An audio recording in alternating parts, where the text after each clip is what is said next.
जय श्री कृष्ण दोस्तों, life style with God में आपका स्वागत है। दोस्तों, यहाँ पर हम गीता के पहले अध्याय का अध्ययन कर रहे हैं, जिसका नाम अर्जुन विषाद योग है, क्योंकि इसमें अर्जुन के मोहजनित विषाद का ही वर्णन किया गया है। अर्जुन कहते हैं कि मुझे मार डालने पर भी अथवा तीनों लोकों के राज्य के लिए भी मैं इन आचार्य और पिता पुत्रादि आत्मीय स्वजनों को मारना नहीं चाहता। यहाँ पर यदि यह पूछा जाए कि आप त्रिलोकी के राज्य के लिए भी उनको मारना क्यों नहीं चाहते, तो इस पर अर्जुन अपने संबंधियों को मारने में लाभ का अभाव और पाप की संभावना बतलाकर अपनी बात की पुष्टि करते हैं। निहत्य धार्त राष्ट्रान्नः का प्रीति स्यात् जनार्दन पापमेवाश्रयेदस्मान् हत्वेताना तताइनः। पहले अध्याय के 36वें श्लोक में अर्जुन भगवान श्री कृष्ण से कहते हैं कि हे जनार्दन, धृतराष्ट्र के पुत्रों को मारकर हमें क्या प्रसन्नता होगी। इन आताताइयों को मारकर तो हमें पाप ही लगेगा। धृतराष्ट्र के पुत्रों को मारकर हमें क्या प्रसन्नता होगी। अर्जुन के इस कथन का भाव यह है कि विपक्ष में स्थित इन धृतराष्ट्र के पुत्रों को और उनके साथियों को मारने से इस लोक और परलोक में हमारी कुछ भी इष्ट सिद्धि नहीं होगी, और जब इच्छित वस्तु ही नहीं मिलेगी तब प्रसन्नता कैसे होगी। अतः किसी दृष्टि में भी मैं इनको मारना नहीं चाहता। लेकिन स्मृतिकारों ने तो स्पष्ट शब्दों में यह कहा है कि अपना अनिष्ट करने के लिए आते हुए आताताई को बिना विचारे ही मार डालना चाहिए। आताताई के मारने से मारने वाले को कुछ भी दोष नहीं होता।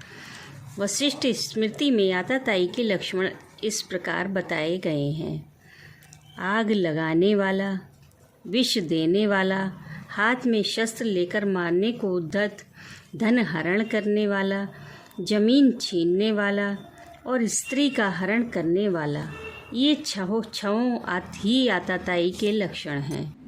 दुर्योधन आदि में आताताई के उपयुक्त लक्षण पूरे के पूरे पाए जाते हैं। लाक्षा भवन में आग लगाकर उन्होंने पांडवों को जलाने की चेष्टा की थी। भीमसेन के भोजन में विष मिला दिया था। हाथ में शस्त्र लेकर मारने को तैयार थे ही। जुए में छल करके पांडवों का समस्त धन और संपूर्ण राज्य छीन लिया था। अन्यायपूर्वक द्रौपदी को सभा में लाकर उसका घोर अपमान किया था और जयद्रथ उन्हें हरकर भी ले गया था। इस अवस्था में अर्जुन ने यह कैसे कहा कि इन आताताइयों को मारकर तो हमें पाप ही लगेगा। इसमें कोई संदेह नहीं कि स्मृतिकारों के मत में आताताइयों का वध करना दोष नहीं माना गया है, और यह भी निर्विवाद सत्य है कि दुर्योधन आदि आताताई भी थे। परंतु कहीं कहीं स्मृतिकार ने एक विशेष बात भी कही है: जो अपने कुल का नाश करता है वह सबसे बढ़कर पापी है।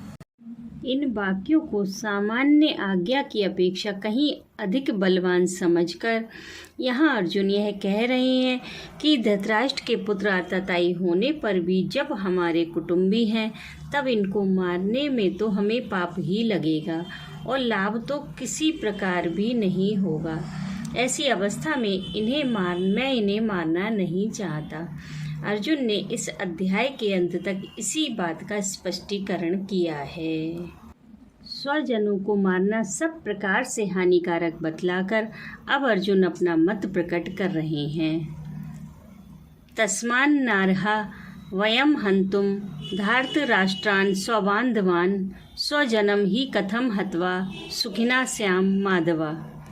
पहले अध्याय के 37वें श्लोक में अर्जुन भगवान श्री कृष्ण से कहते हैं कि हे माधव, अपने ही बांधव धृतराष्ट्र के पुत्रों को मारने के लिए हम योग्य नहीं हैं, क्योंकि अपने ही कुटुंब को मारकर हम कैसे सुखी होंगे।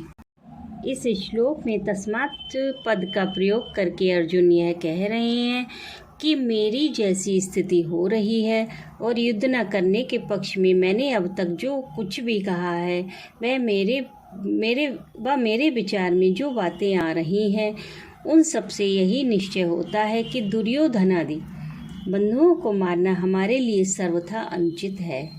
कुटुंब को मारकर हमें इस लोक या परलोक में किसी तरह का कोई भी सुख मिले ऐसी जरा भी संभावना नहीं है। अतएव मैं युद्ध करना नहीं चाहता। जय श्री राधे।